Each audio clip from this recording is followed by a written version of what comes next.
Hi there, and welcome to another wonderful conversation with a very special guest.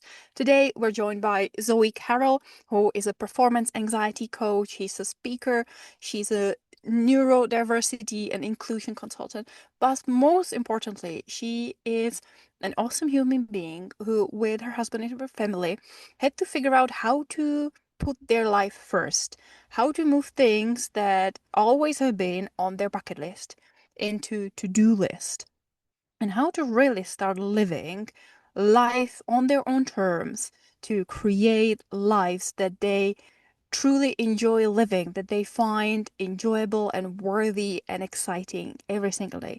And Zoe shares obviously her journey of how this designing period has been, but most importantly, she shares some incredible simple tools, mindset shifts, frameworks that we all can use to find more joy and happiness and adventure and fulfillment in our lives. So please come, grab a cuppa, and join us for this incredibly uplifting conversation.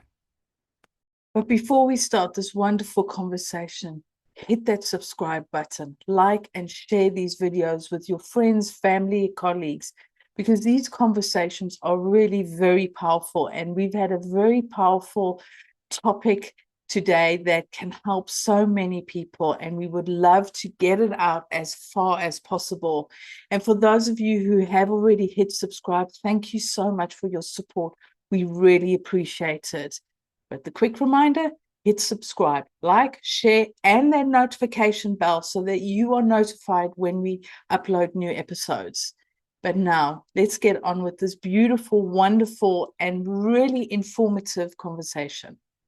Hi, Zoe. How are you today?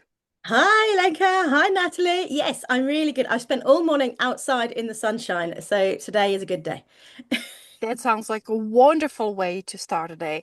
And thank you so much for taking, a little bit of the outdoor time to sit inside with us and talk. So, to get us started, obviously, I always ask our guests who you are, what you do, but I like to add the spin on it to ask a bit more about what made you take this path. What were the things that inspired you to, follow the path, go on the journey that you're on? Was it something that you went straight away as a child, as you were growing up, that was like, yeah, this is my path? And why? Or was there a pivot in your career? Was there like a reason that something has happened and you're like, okay, I need to change in my life? I'm always intrigued to kind of get into these origin stories of, what makes you you right now, right here on the journey that you're at. Oh, that's a great question. So, yeah, I always wanted a life of adventure. I was quite an adventurous kid. I would be the one that was jumping off things and getting into trouble and mischief. So I was like, I wanted a life of adventure. And I grew up in Cornwall, down on the tip of England, and there wasn't much going on. It was you either worked in tourism or you left. That was like the two choices. So I left and I joined the Air Force when I was 17, and I worked in air traffic control. And I didn't really ever have a plan forwards. I've always just done what feels like the next move. And I've always felt like when it's time to move on, I'll just move forwards. And it's been a habit and something that I sort of now looking back makes complete sense, but sometimes felt a bit scary at the time. I've always wanted to burn my bridges so I can't go back. So when I left the Air Force and I stopped working in air traffic control, there were like qualifications you could take so that you could become a civilian air traffic controller. And I didn't take them because I was like, I'm leaving because I don't want to do air traffic control anymore. I don't want to have a way back in. I want to always be moving forwards.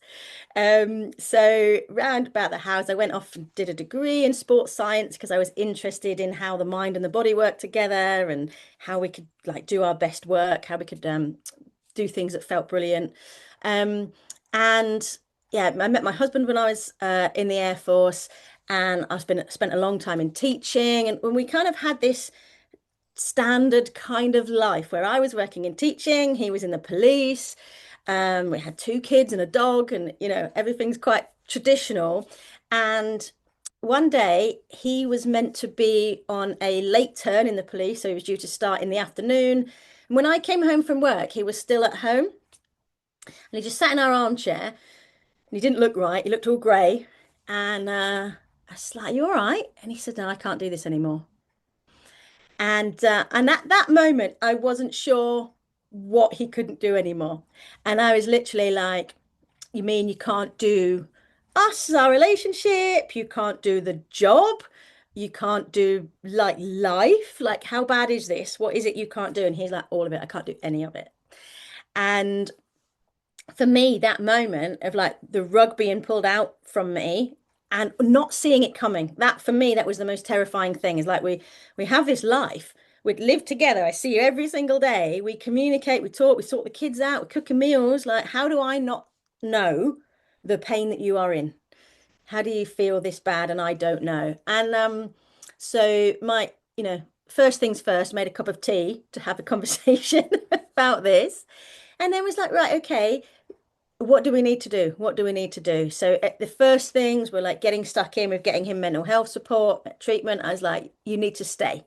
Whatever happens, I'm going to fight with everything I have, and you need to fight as well to stay on this earth with me because I can't ride this. I can't ride this train without you. Like I'm not doing it solo. We didn't sign up for that. And once we got through the kind of the very first scary bit, and he went off for inpatient treatment, and when he came out, we were really honest, and we were like, what is our life what we want a life to be? What it is, we need to make a life that is worth staying around for.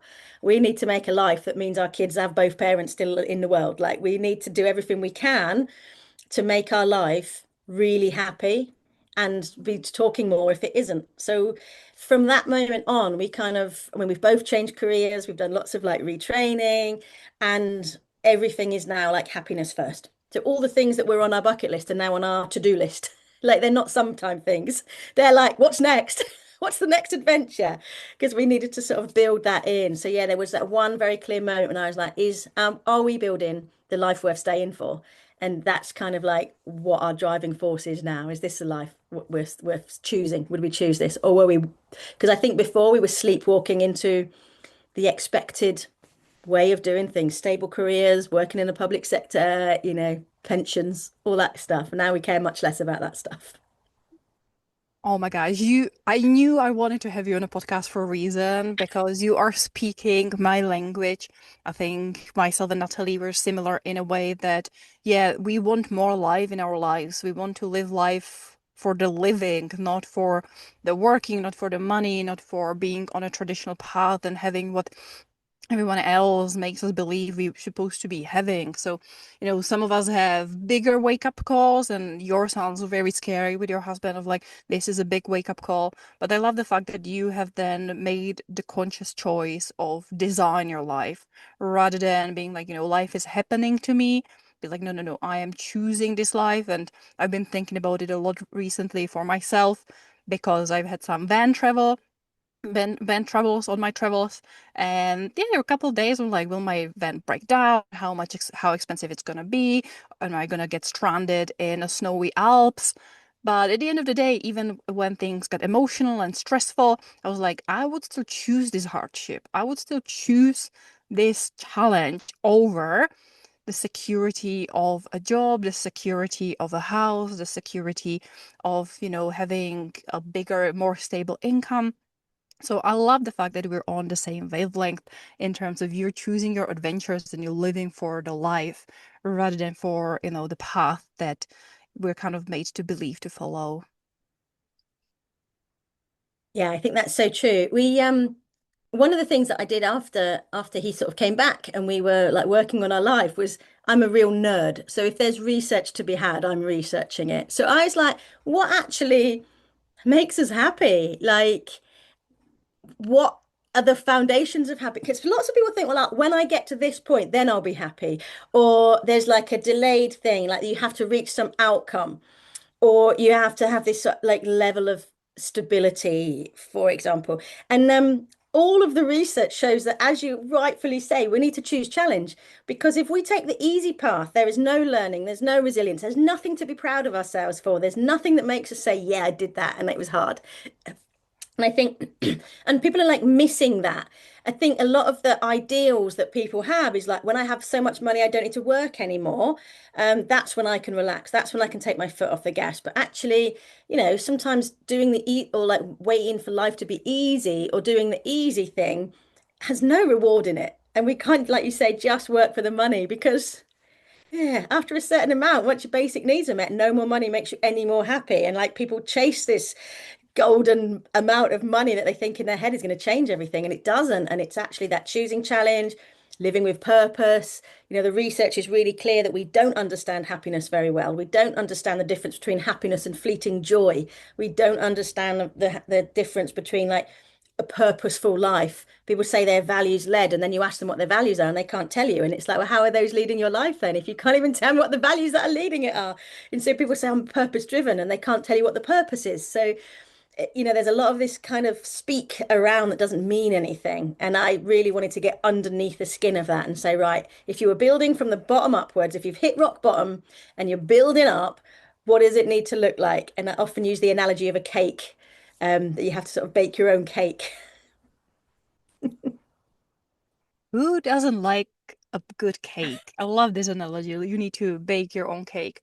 But yeah, I think what you're saying, all what I hear in there is also a lot of living in the present moment. Because I think the challenge with our brains, how we're wired, is our brains are very much future focused. Of they're promising us that, when we reach this, when we're have a certain money goals or body goals or relationship goals or career goals. Once we hit that milestones far, far, far, far ahead, then we're going to be happy. Then we're going to be successful. Then we're going to achieve something. Rather than like right here, right now, in the moment, feeling, the satisfaction and enjoying the present moment and enjoying where we are right now. So I think it's so interesting, yeah, that you were kind of saying that, it's not about one day, it is about today. And I would love to then steer the conversation maybe towards so what it is that you do today, where this path from, being kind of all over the place, jumping from career to another one, burning bridges so you can't go back. Where has it led you for now? What is that on this interesting, life journey? You have decided to focus a lot more of your time and energy. And as you said, you're a nerd to research. I can imagine it was an area of research. You're like, oh my gosh, this is just so fascinating. I want to spend all my time learning and researching and obviously then using the learnings to help people. Yeah, so I realized after, my husband had his breakdown that he had been feeling hopeless and helpless. And when I thought about it, in my job, I was working in further ed, in a teaching role with huge amounts of responsibility, huge amounts of workload. And I was feeling the same, like I was feeling hopeless and helpless. Like there's nothing I can do about the workload. There's nothing I can do about the hours. The expectations are ridiculous. And even when I say I'm struggling, no one cares, no one listens. And I had this great big email that was going to and fro between me and my kind of, line manager's manager. And, I was making a noise about it. And I was like, actually, no one's coming to save me. So I need to save myself. And I'd seen that during his treatment, there had been areas of his treatment, which was for trauma, for complex trauma, that had been quite traumatic to resolve. And I was feeling like the treatment shouldn't be as triggering as the experiences themselves. So I went off and I retrained to become a coach, trauma-informed coaching, and looking at the sort of my original degree was in sports science. So it's all about how the mind and the body affect each other, like how the sports psychology works and mindset and all that kind of stuff, and how our mindset changes our physiology and how how the loop is a loop. Because a lot of the treatments just think head down and there's not much body up. And trauma is held in our body as much as in our mind. And I was really finding that the treatments weren't seeing that. They were very head down. And if you're in, like active trauma, thinking about everything was you were going to a bad place. Like you say, the brain it makes meaning of what's happened and then it predicts the future. Now, if the meaning that you're making of that is that life's not worth living, everyone's out to get you, you're never going to be well again, then the prediction is that, this is all pointless. This drives hopelessness and helplessness. So I kind of wanted to get in there and do the thing with a much more mind body kind of awareness. So as well as training to be a coach, I also trained to become a yoga teacher and a breathwork practitioner and a mindfulness coach. So all of that kind of mind body stuff. And I was like, we hadn't realized how much tension we were carrying in our bodies, how we weren't even breathing properly, how our thoughts were just spiraling all the time. And actually that sort of just being a person again is really, really important. And so now I spend most of my time supporting other people who are experiencing anxiety or the after impact of traumatic experiences to kind of recover and feel safe in their bodies again, because that's the core reality is if we don't feel safe in our own body, we don't feel safe anywhere. Wherever we take ourselves, we're still in that activated flight, fight state. It means we can't make relationships, we can't communicate properly, we can't, we can't reach out. We're storing all of that physical tension, and letting people know that actually they can change and they can change quite quickly. Because a lot of the information that's out there is like, well, if you've been carrying this around with you for a really long time, then it's obviously gonna take you years to recover. And then if you're met with that story, and you're going to believe you can either never recover or it's going to take you years, it doesn't add to that like helpless, hopeless feeling. But actually, your nervous system can, like, it got there very quickly, so it can undo almost as quickly if you use the right techniques for the right person. And not being constrained by lots of bureaucracy means that the coaching can sometimes be really directive, really individualized for the person that's you're working with. And that has been an absolute joy. And I feel like, yeah, this is the thing. All the life experience has brought me up to this point where I can help other people not feel hopeless and helpless and demonstrate that it is possible, because I'm living proof that you can do it and make it work.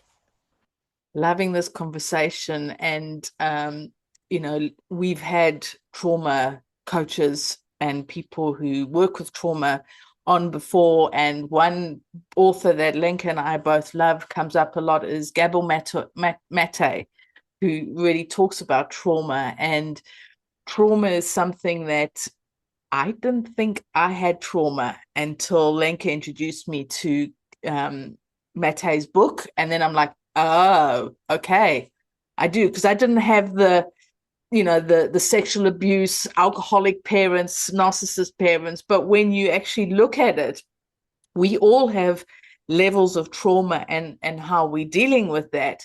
So it's really interesting how you told the story about coming home and your husband was gray in the face and I can't deal with this.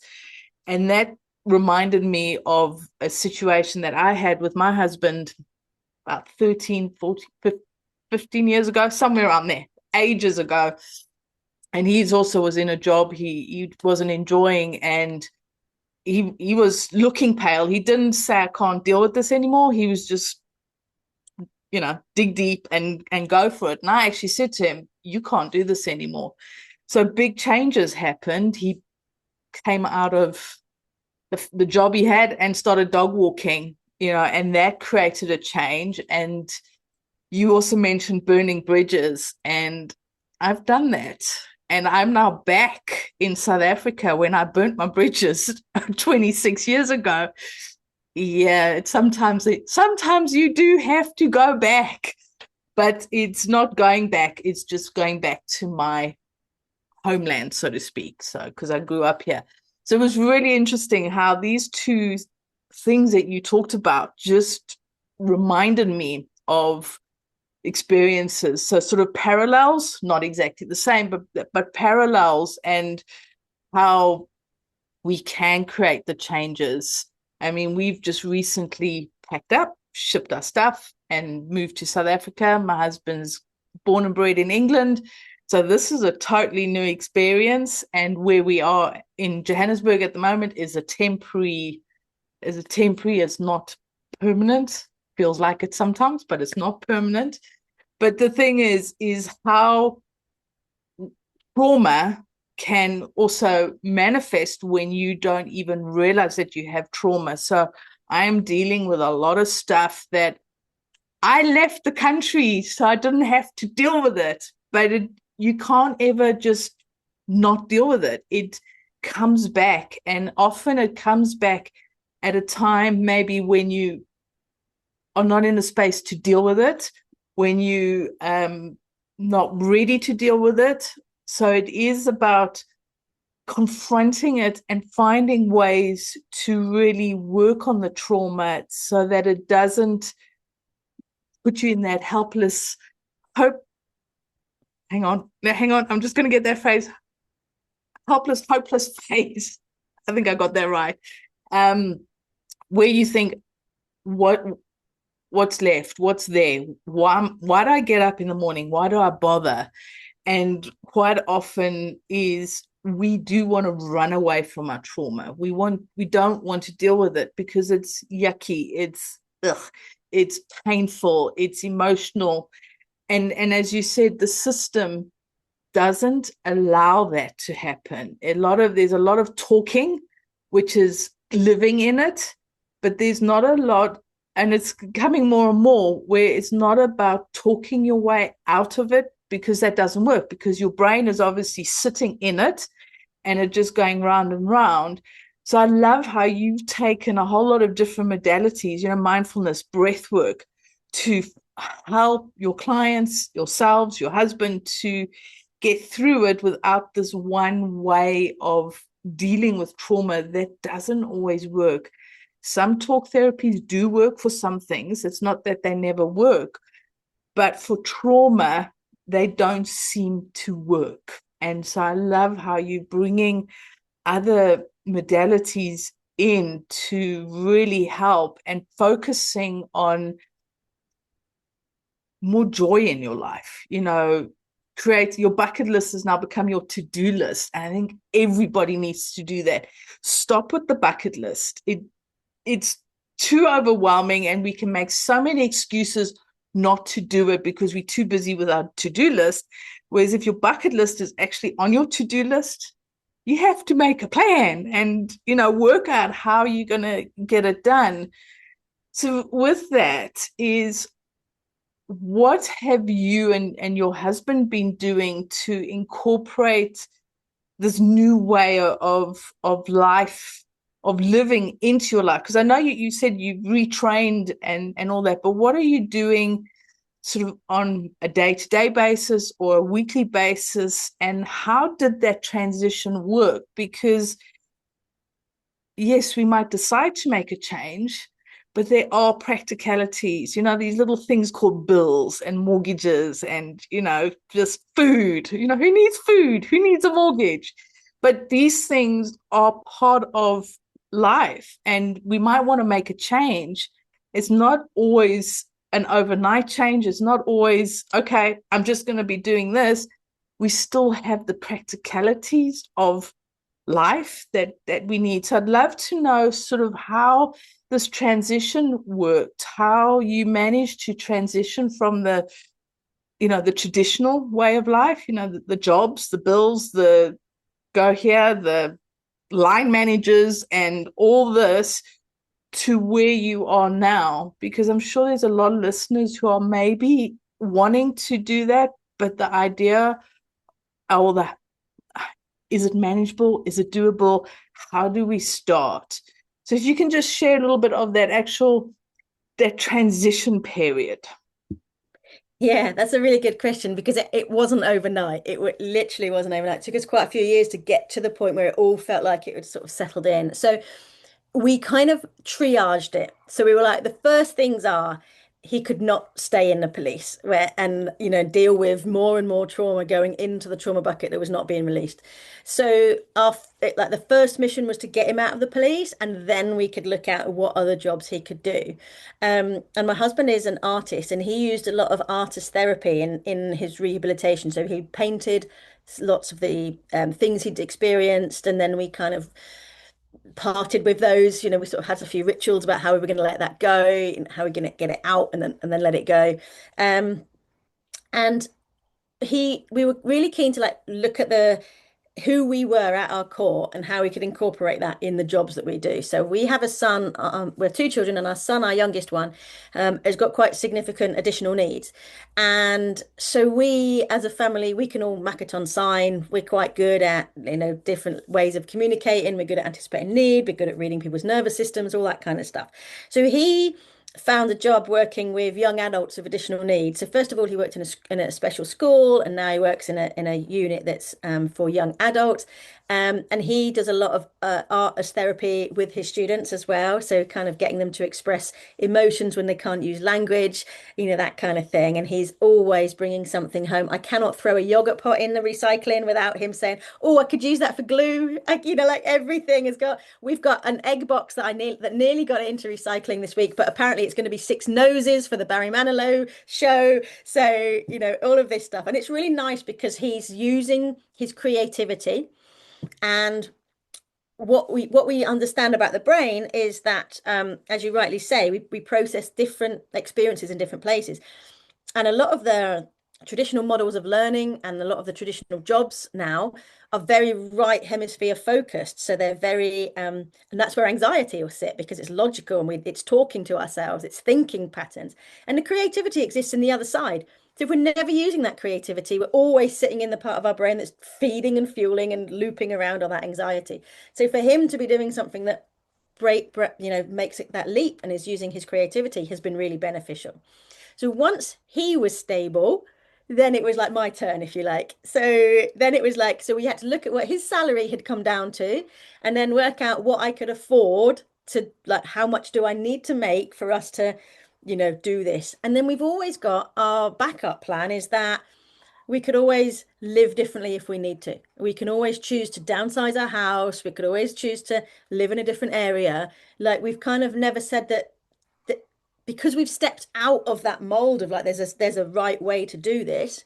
If we want to go and live on the road, then we can. If we want to go and live in a different part of the country, then we can. If we want to go and live in a park home, then we can. Like, there's always another option, and that open-mindedness meant that we always felt like we had choice. We weren't stuck, and we had autonomy, so we could make those decisions together. And that was a big part for us, was like, you can't choose to opt out of this life and leave me to make all the decisions for everybody. Like, we're doing this together. That's the ride. So once he was settled, I then was doing my training alongside that. And then it was like, right, what I actually want to do is start my own business so that I can work really flexibly. I can be there if you need me. I can be there if you can't be there for the kids. Like, so I needed a real high level of flexibility. And that was the only way I could see that we could do it. So yeah, so that's what I did. So I set up my own business, and then we kind of like the view of our happiness as being like a bank account. So there are parts of your day, parts of your week that are like deposits. Like, this was a really great day. Like this morning, I got to be outside all morning. That's going in. And that means that sometimes in order to make a business work, you have to do contracts or stuff that aren't quite so exciting. And that's like taking money out of your bank account. So as long as there's more going in than you've got coming out, and we're not in our overdraft, then we're okay.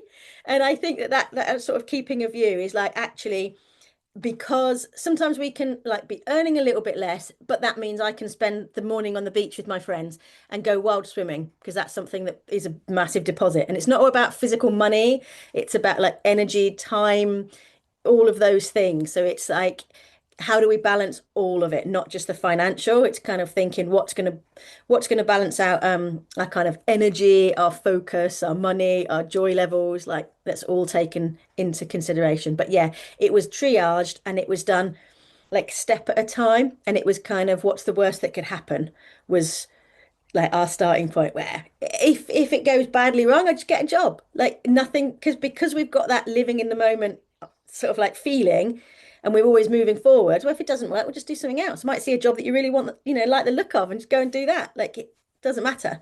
And I think that taking the pressure off and not caring what other people thought, because that was a big deal, was like, oh, what are people going to think if we give up our careers? Like, who cares? I don't care what they think when I'm in my career. Why would I care what they thought if I chose to change it? They'd probably be really jealous. So that's what I decided. That prediction machine, I'm just going to predict that it's all going to be fine. I'm going to predict that everyone thinks we're doing brilliant things and that they wish they were us. Like, that's kind of yeah. But it would have been nicer. At the time, it's sometimes felt like that's been a long wait for the next step, but actually knowing what you're moving towards has always felt really nice.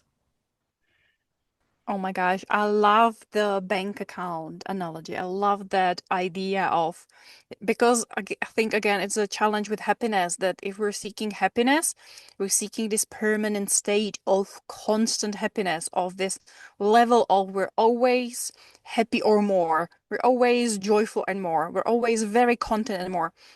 And we can find this underlying level of like we're very content with our life, but happiness and joy, as many other emotions, come and go in waves, and we can't have. And again, we're emotional creatures, especially as women, but as human beings, we have emotions, we have hormones, things are happening, so we cannot expect to be on this like constant or be on the kind of rise all the time, like grow, grow, grow, more, more, more, more, more. There will be dips and there will be lows and there will be things that we don't like doing and challenges. And I love the vision, the idea, that image I have now in my mind to be like, whatever I'm doing, kind of mentally noting, like, is this a deposit or is this a withdrawal? Like, am I adding to the bucket or am I taking out? And if I'm taking out, it's okay. Like, that's how bank accounts work. Like, I add in, I take out, I add in, some of it's more of a I will make a big contribution or will make a really big withdrawal. But on a daily basis, I think this is such a wonderful vision. So thank you so much for sharing that. Yeah, no, you're welcome. That was something that was really important to us. And the other thing that we have always had, since he was unwell, was we've had like a gap plan. So it's like we can both be down at 50% feeling, like I'm 50% okay, like I'm half, half, and half and half. Like life could be better. If between us we haven't got 100%, then there's a gap, then we would need our gap plan. And the gap plan would be like, what do we do? If we need to be 10% happier, what do we need to do immediately that is going to put that deposit back in the bank account? And that's always been like, just it's a nice little check-in, like how you feeling? Are you like, 5 out of 10, 6 out of 10? And now, because we've been doing it for such a long time, it feels like we do it without even asking the questions. You can just kind of tell, like, actually, yeah, you're looking like you're a bit, a bit down today. Should we go and do something fun? And the things that top up that bank account are really small things. So we have a camper van called Vanessa, and just going out and watching sunrise or a sunset and making a cup of tea in the back and sitting down, looking at the view, not even having a conversation. Sometimes that's enough to put a deposit back in.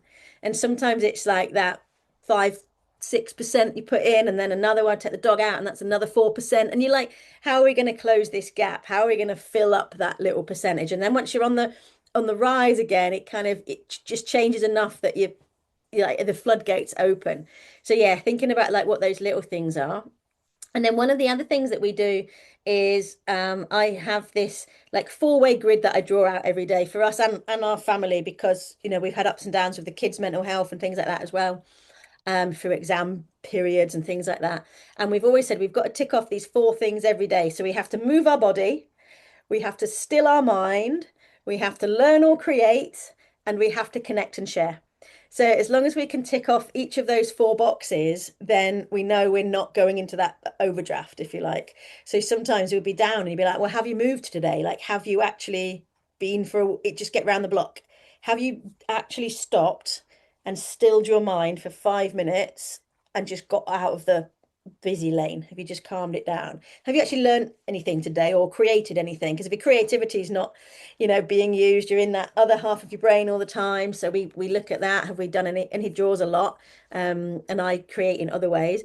And then have we connected and shared? So that might be sharing a meal, sharing a story. It's got to be the rule is it's got to be two-way. You can't just like things on Instagram and think that that's connecting with people. Like it's got to be a two-way exchange.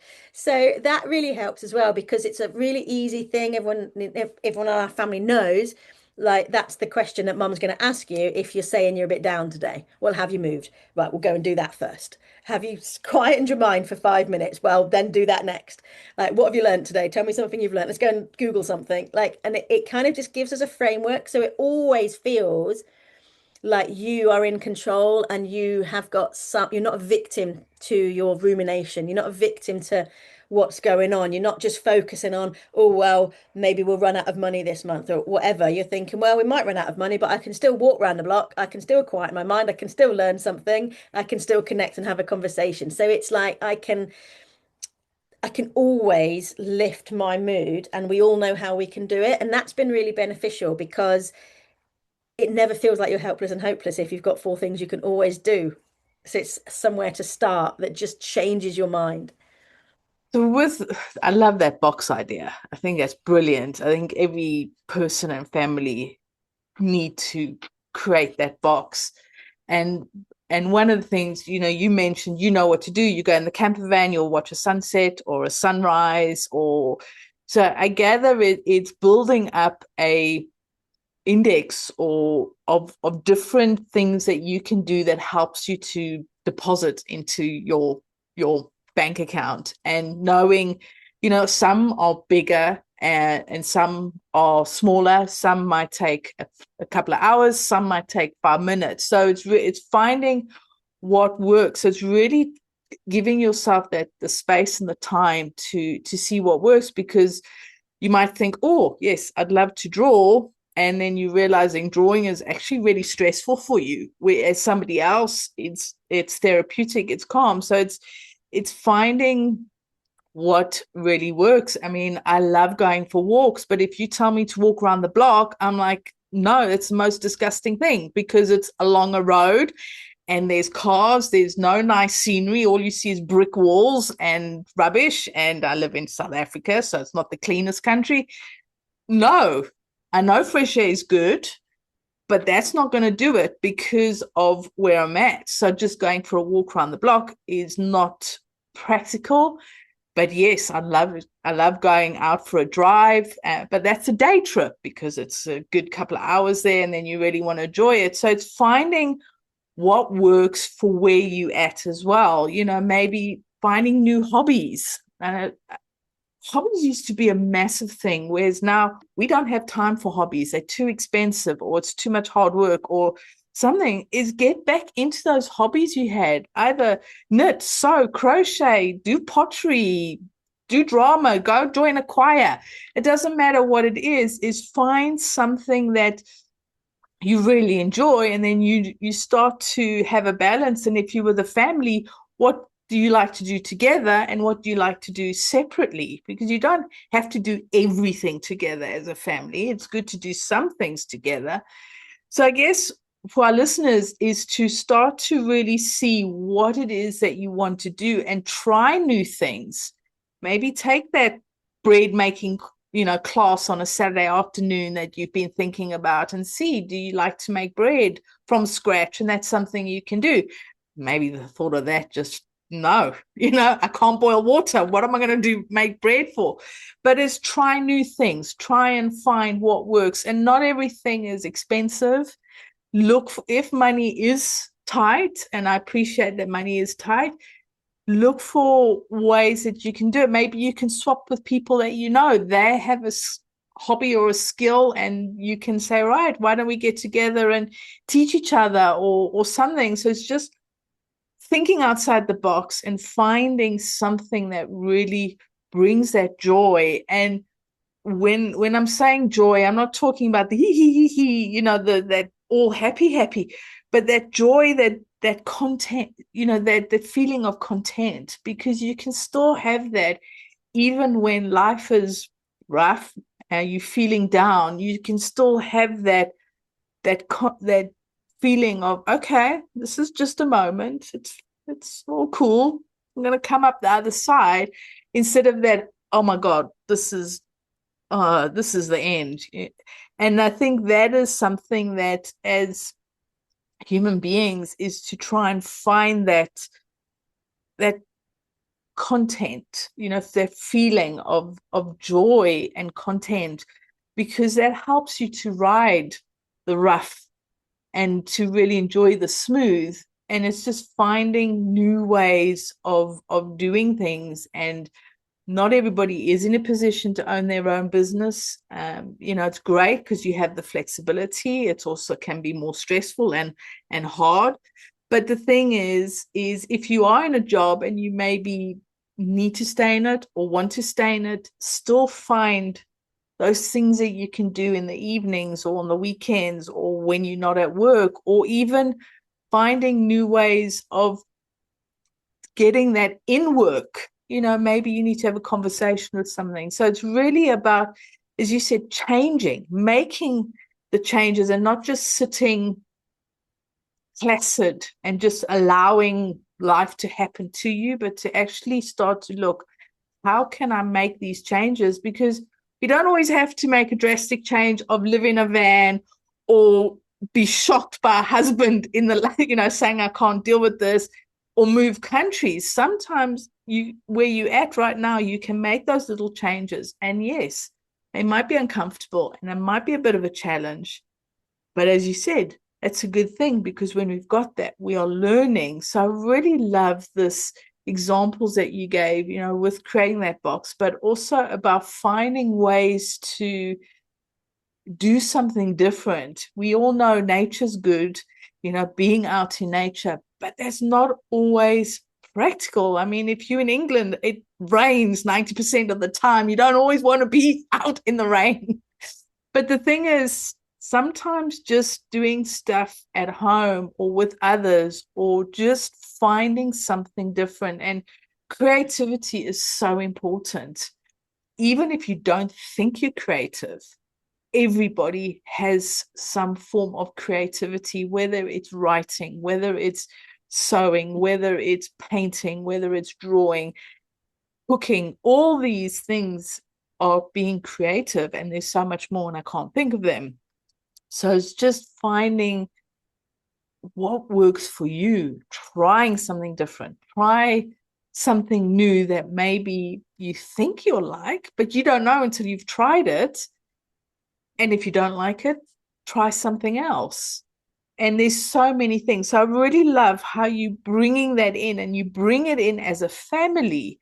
And I think that can be really important for families to maybe do this together, not just the wife or the husband saying, right, I'm going to do this, and off they're trying to do it on their own, but trying to incorporate it in with the family. So I'm gathering that you, having made the shift, you and your husband, and having dealt with everything, I'm sure this has had a positive impact on your kids. Yeah, so my kids know they can't argue with me about this because there's brain science to it. And they won't argue with me about science because I'm the biggest nerd ever. So those four things that go into the boxes, they are all about changing your brain chemistry. And those four factors are to do with serotonin, dopamine, endorphin, and oxytocin. So by doing those four things, you're literally washing your brain in a positive state. So they can't really argue with me about it because I can out science them. This is a fact. You have to do these things to be in a good, positive brain state. So don't come to me in your bad mood and expect me to say anything other than we'll have you move today and have you, because that's what's going to change your mood. You literally need to change your mind. You need to change the chemical balance of the fluids that surround and are inside your brain. You need to actually do it, and there's science, so you have to do that. One of the other things is that, yeah, when I was making the decision, really, I was thinking about my daughter in particular, and thinking, do I want to role model for her that even if a job is sucking the very soul from you and leaving you like a husk of a person, that you just carry on and do that? Is that what I want to show her you have to do because that's the expectation of you? Or do I model for her, you got to just be brave and do what you want to do and back yourself and try something different? So I think definitely it was part of that as well, of showing her that, just you can do anything you want. Like, do your own thing, have a career that isn't typical, live a life that isn't typical, find your own way through the world. I'm not expecting you to, all the way through this, we've been like, if you don't want to go to college, if you don't want to go to university, if and she hasn't chosen to go to university because she's seen a route through. And so we were like, you've got to do what your heart tells you to do and what your values talk you into, like she's got a full-time job at the moment, which she absolutely adores, and she's really happy. But we check in with like, what are you most proud of today? What bit was the biggest challenge for you today? So rather than just like doing the job and it just being, that we're thinking of, we're building that in. And I think there's also a bit that we always forget, which is that nervous systems are social in that we're a social species. So all of our nervous systems impact each other. So if I'm holding stress and I'm the matriarch of my family, I will be having an effect and my stress will be shared. If my husband's holding stress in his body, it will be having an effect on all of us. So we need to be aware that, yeah, if we're in a positive state of well-being, that cannot not have a positive effect on everybody else. But I think just generally the fact I'm happier, I'm more likely to be dancing around the kitchen because I've had a good day. We'll put music on and do a thing. We're kind of like we're modeling what a good life looks like. And it's different to a good enough life. Like a good life is more good than a good enough life. It's like it's sort of modeling that. And I think that, yeah, for sure, we've taught them how to make decisions that aren't just based on, well, what earns you the most money, what's expected of you, what are your friends doing. It's definitely been, well, what suits you, what works for you. And it, you know, our whole family is neurodivergent, so fitting into the mold is not something that's going to be comfortable for us. So we are always going to have to make our own way and make accommodations for ourselves to get the most out of our lives. You know, my daughter went to a festival recently, and she came home and she just needed like 3 days of not seeing anybody because she's like, there were too many people. It was too peoply. I enjoyed bits of it. It was all a bit much. My nervous system is frayed. I need to just calm. I need to rebalance. I need to re-regulate. And she knew how to do it. And I think more kids need to know that, because otherwise, when we are already seeing like an anxiety epidemic, everybody, the whole of school is right brain centric. Jobs are right brain centric. We're losing all the creativity. We're losing all of the things that we used to do that balanced our bodies and our minds out, that protected us from anxiety for generations. You know, like when I was growing up, everyone played a musical instrument, or they, you know, there were more of those kind of, we walked 2 or 3 miles to school every day. And you know, we've got those, we were more active, we had more, like you say, absolutely, we had more hobbies. We did other things, we weren't just always looking down. And one of the things that is really interesting from the coaching work that I do is that when we look down, we're often looking at a phone or a device that's in our hand and it's held rather than a screen like a TV, and our eyes are looking down. And we know from like how we use language, if we're downright miserable, we look down and we kind of sink to the right, and feeling down, and we say to people, chin up. And we know that changing where your eyes are looking will change your worldview, your, you know, like, and how you feel. So a lot of that kind of awareness has definitely been helpful in terms of, you know, getting into your body, putting your phone down and looking, just look out at the horizon, just look up a little bit, just, you know, look out of the window for a little while. So a lot of the you know, the physiology that we can change really will change how things are. And we can put up with like really quite rubbish situations and still maintain that for ourselves. So it's like we know there's going to be something that's going to take out of that happiness bank account, but we can go into it knowing how to protect ourselves from that experience. And you know, keep breathing well if it's going to be a stressful situation. Keep looking up if we know we're going to be stressed, relaxing our shoulders, keeping a smile on our face, being with people who we feel safe around. Like there's a lot that we can take responsibility for. Yeah, and just realizing we are a complete person. We're not a head on a stick. It's not just all thinking. Um, you know, it's, we've got that creativity, we've got a body that needs to move, that enjoys feeling different sensations and moving through the world. And I think that's really important that we, yeah, we sort of model that for the generation that's coming up behind us, that we're not always just looking on our phone, or looking externally for um, you know, input. Always think it's really important that we allow ourselves to be bored every now and then, so that we can access that creativity as well. I love that. And there is I think it was Einstein, and I do stand corrected, who said that boredom creates innovation and creativity. So yeah, and that's something that generations behind us don't really understand boredom. I mean, I remember as a teenager, I'm so bored. And it's like, well, go find something to do.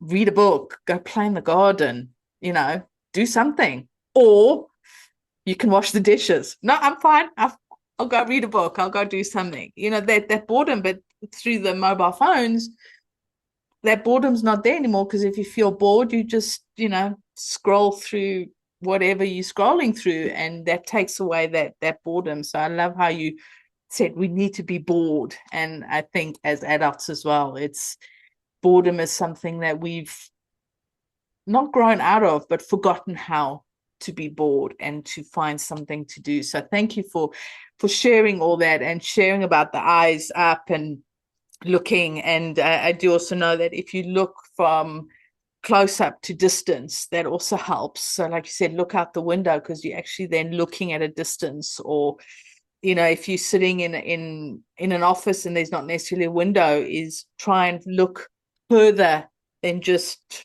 the walls or something. So yeah, how we're looking, and that makes a big difference. So thank you for that reminder. And that takes 3 seconds to just look up, look out, and then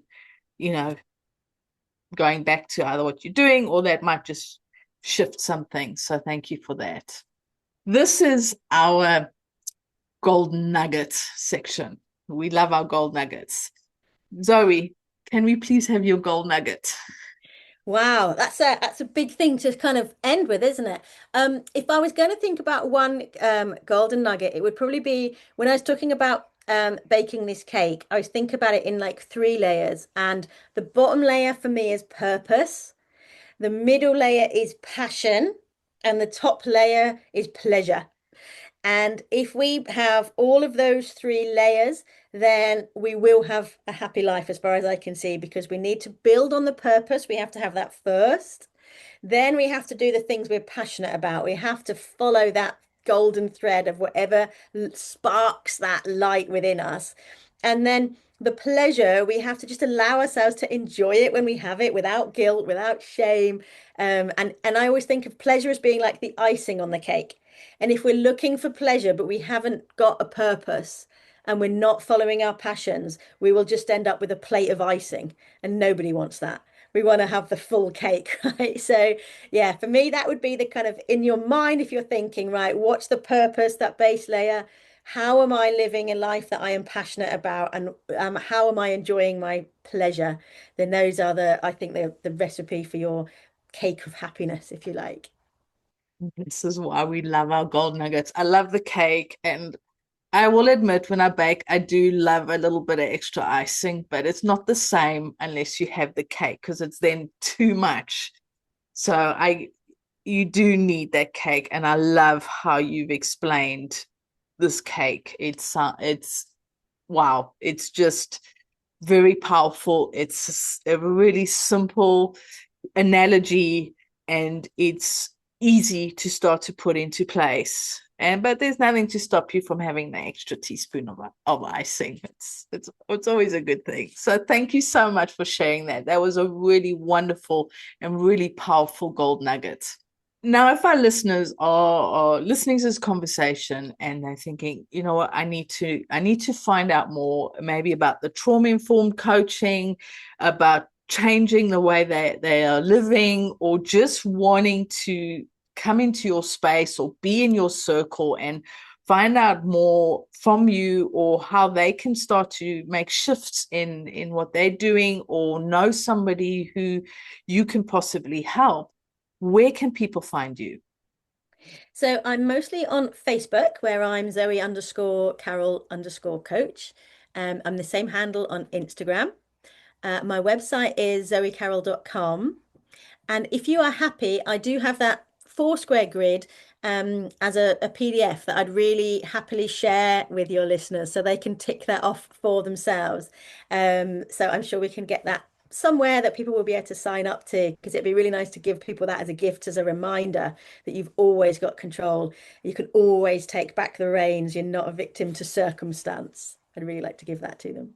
Oh, thank you so much. And yes, absolutely. All the links that you mentioned, all the links you're sharing with us will be in the description below, so people can go and click and find those places and, yeah, start building their own cake, start building their own bank account with deposits of joy and happiness. So then they have more of a reserve when, things in life, always it gets tough at times.